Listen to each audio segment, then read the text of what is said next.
Hi everybody, welcome back. It's episode number 164. I want to say I think it is episode number 164. Let's get things started with the Cleveland Guardians like we always do. Of course, this is going to be a very special episode because we're going to talk about the NFL for the first time in a while. Look at those guys, Jose Ramirez and Andres Jimenez.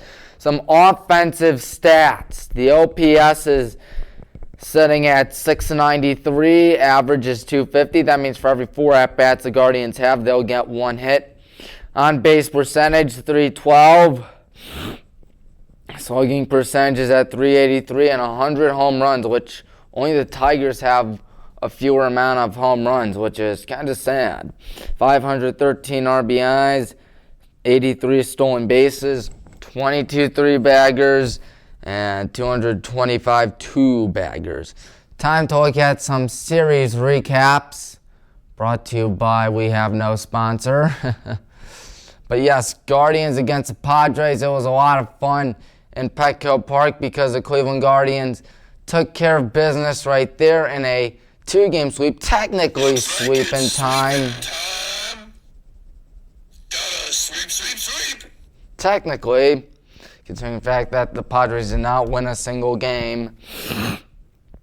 Oscar and Andres hit home runs in Game 1. Nick Sandlin got the win in Game 1. Jose Ramirez, 3 for 3, 3 RBIs in this game you're watching right here. Steven Kwan, 2 RBIs in Game 2. Not to mention a 5-run inning for the Guardians in the, the 4th inning, which they just went crazy.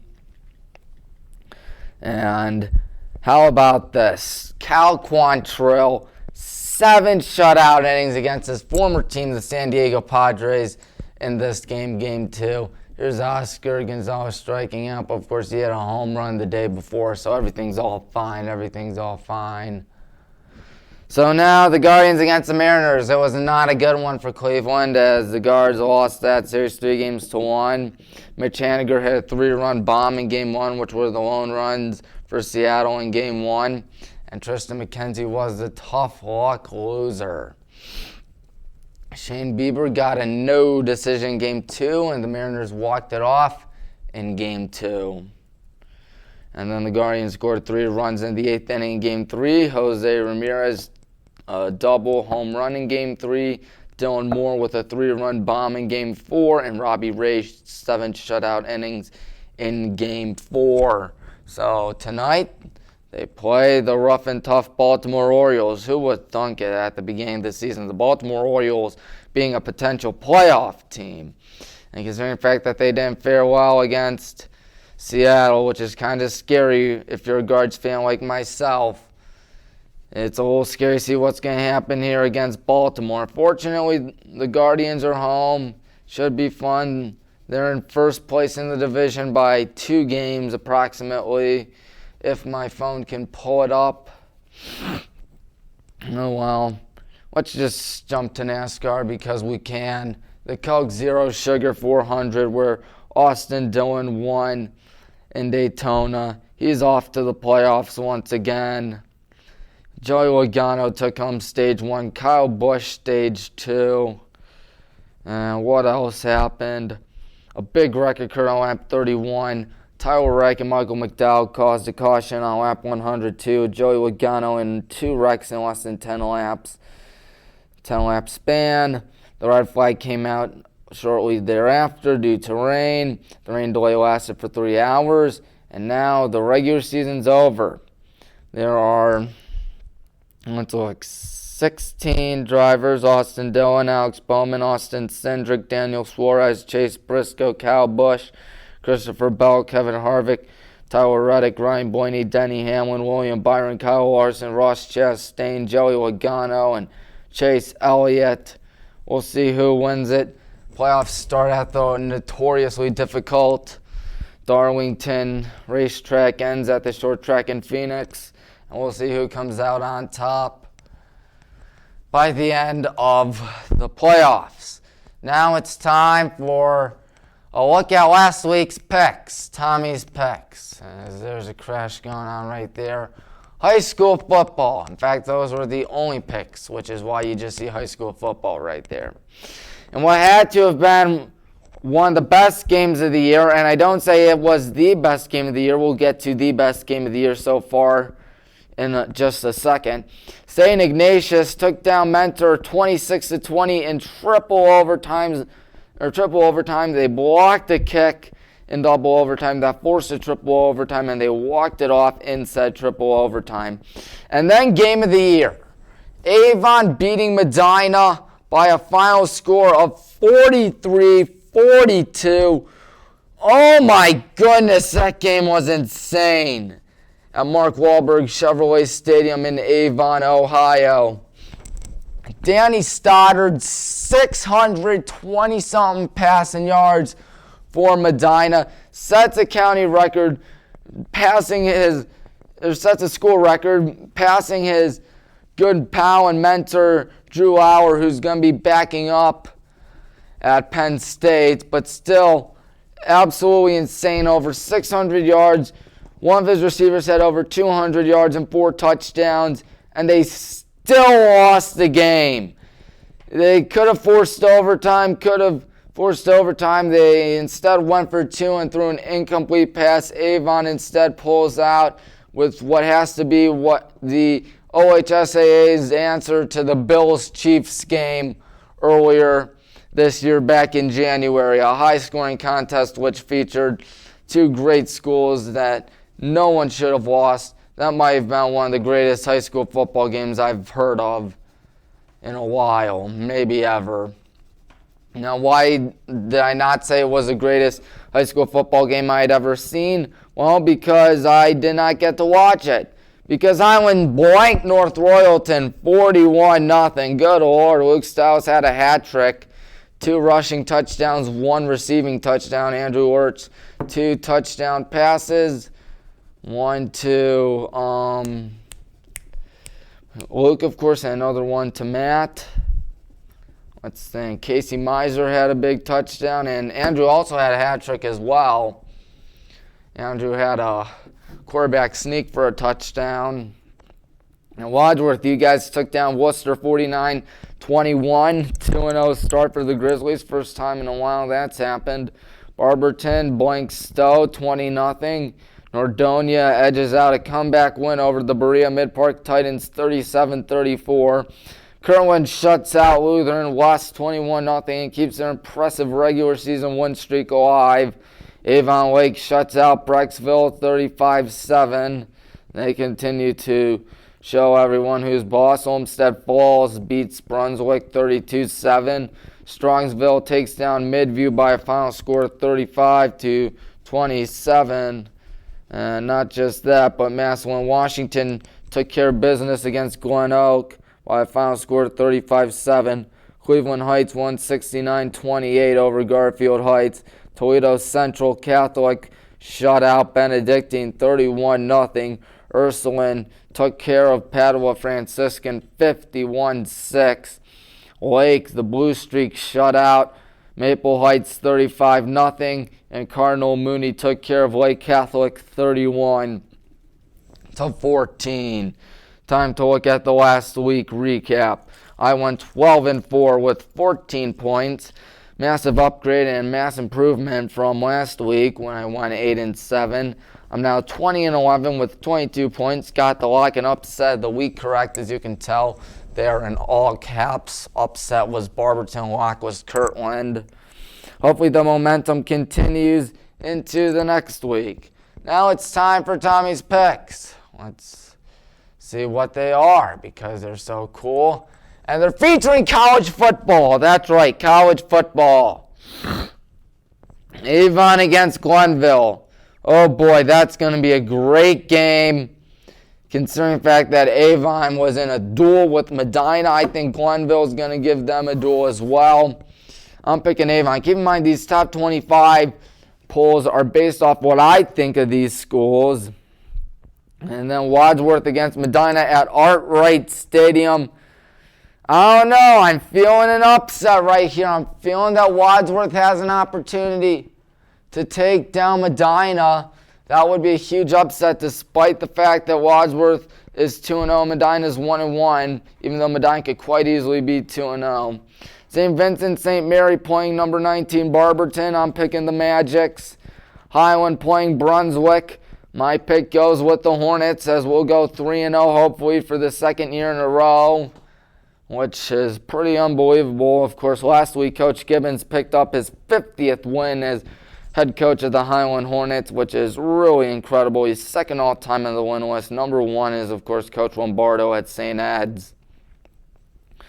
Green against Talmadge. My pick goes with the Blue Devils, which will set up a big showdown against the Hornets and Devils at Talmadge next week. Mentor playing Riverside. I'm picking the Cardinals. I think they can bounce back from a tough loss last week in triple overtime, of course.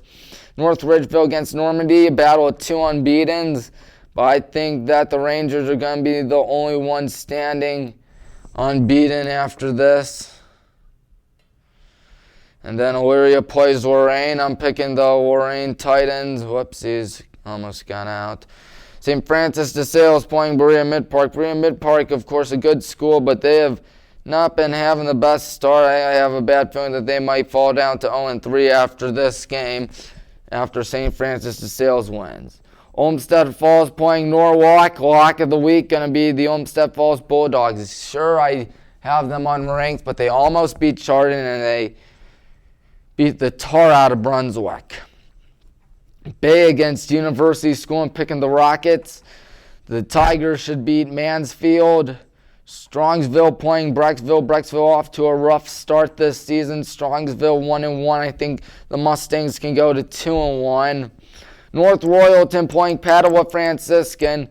I would have said North Royalton, but seeing how they played against us last week, I don't think they have what it takes to take down the Bears. Twinsburg against Aurora. I'm picking the Aurora Greenmen. And Solon against Stowe. I'm picking the Bulldogs on the road. College football. It's that time of year again, folks. Starts off with Pitt playing West Virginia. I'm picking Pitt.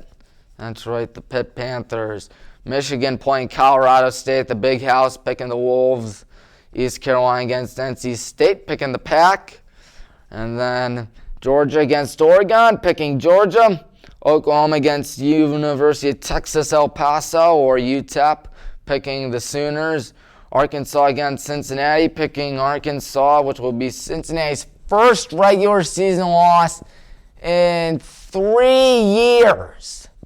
Oh, ye gods. They didn't lose a single game in 2020, I think. And I know for a fact they didn't lose a game in 2021 until the playoffs.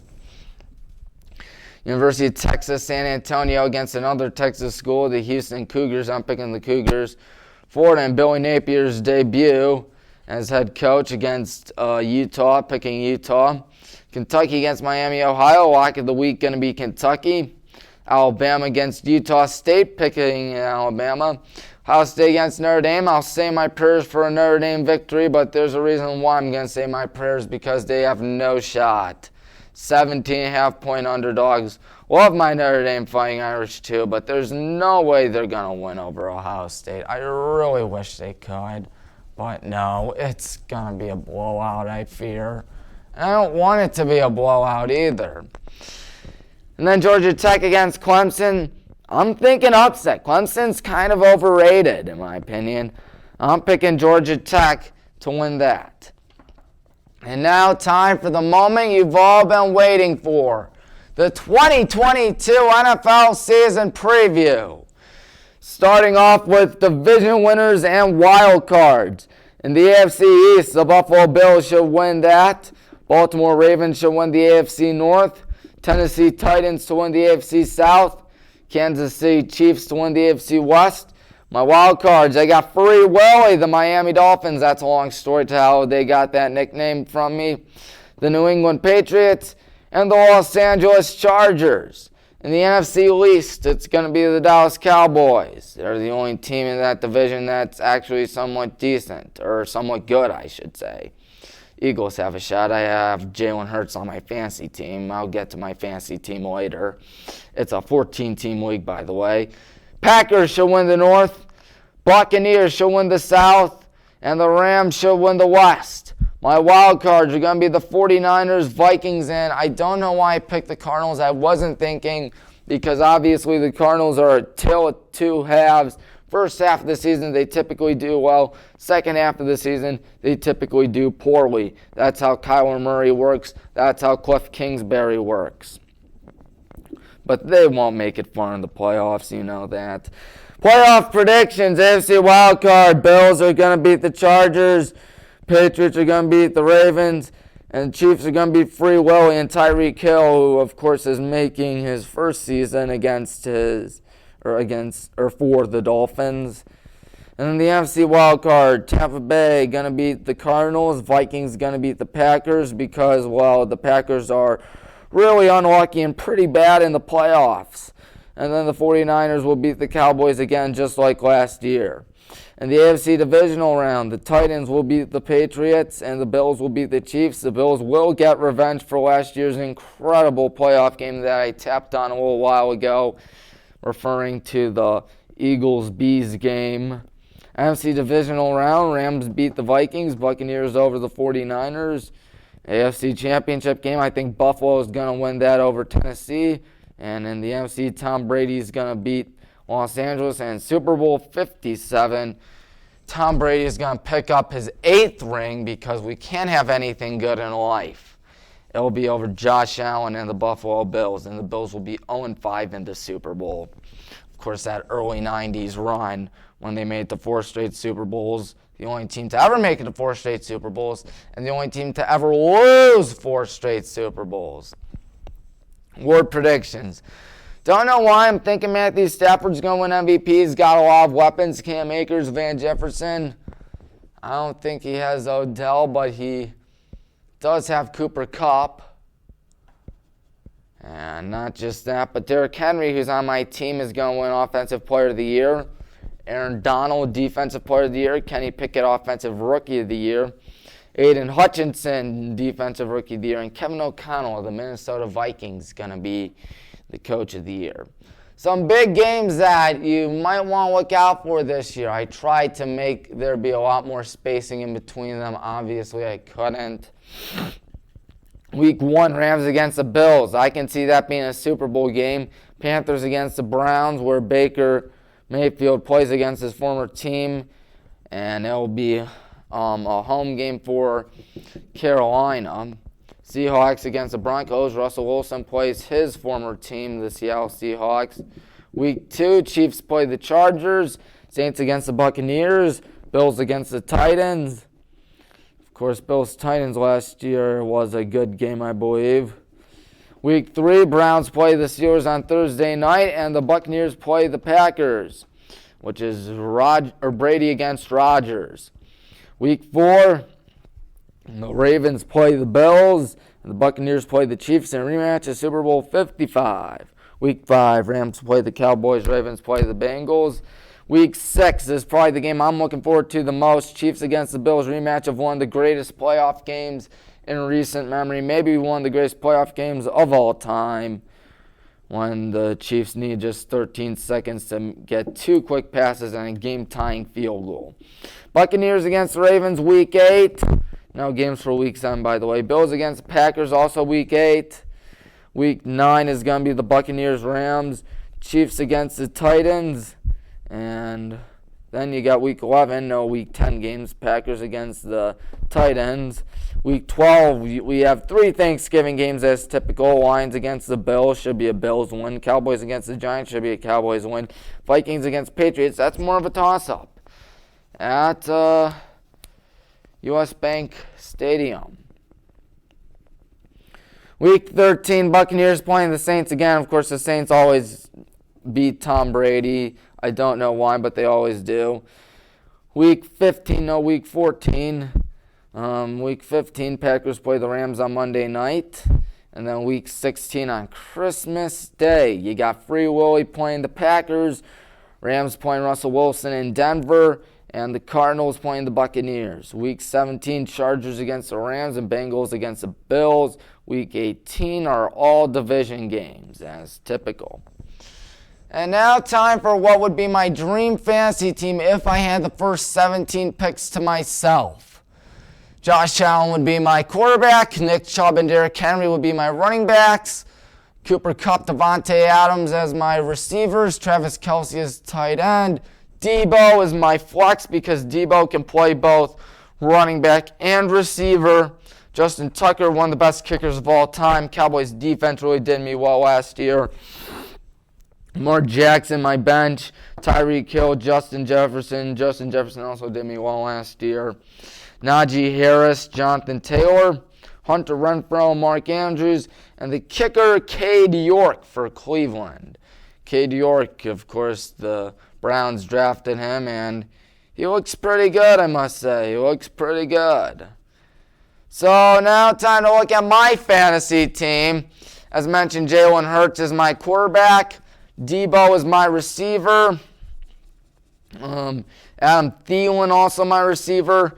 Derrick Henry, my running back. Josh Jacobs, also running back. Kyle Pitts playing tight end. Cordero Patterson is my flex. He can play both running back and receiver, but for some reason they just list him as a running back. 2 backup quarterbacks because I accidentally took Kirk Cousins, who has the same bye week as Jalen Hurts. I know I wasn't thinking. Kirk Cousins and Tua Tagovailoa. Say that 10 times fast. Running backs on the bench, Sideshow Raheem Mostert and Samaje Perine.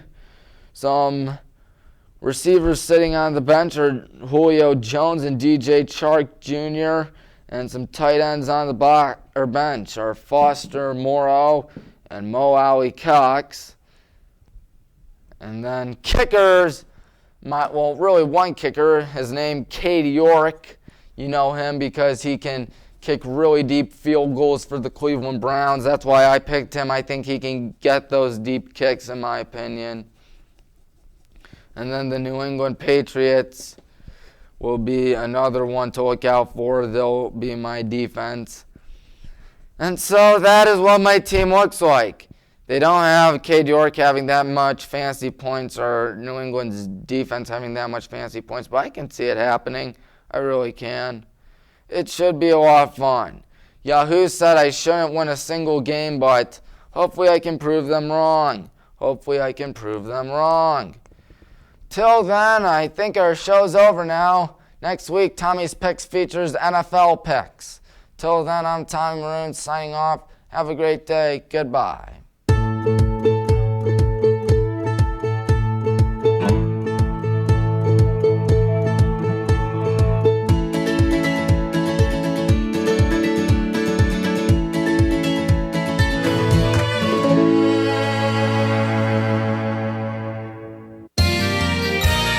You are watching WCTV, Wadsworth Community Television.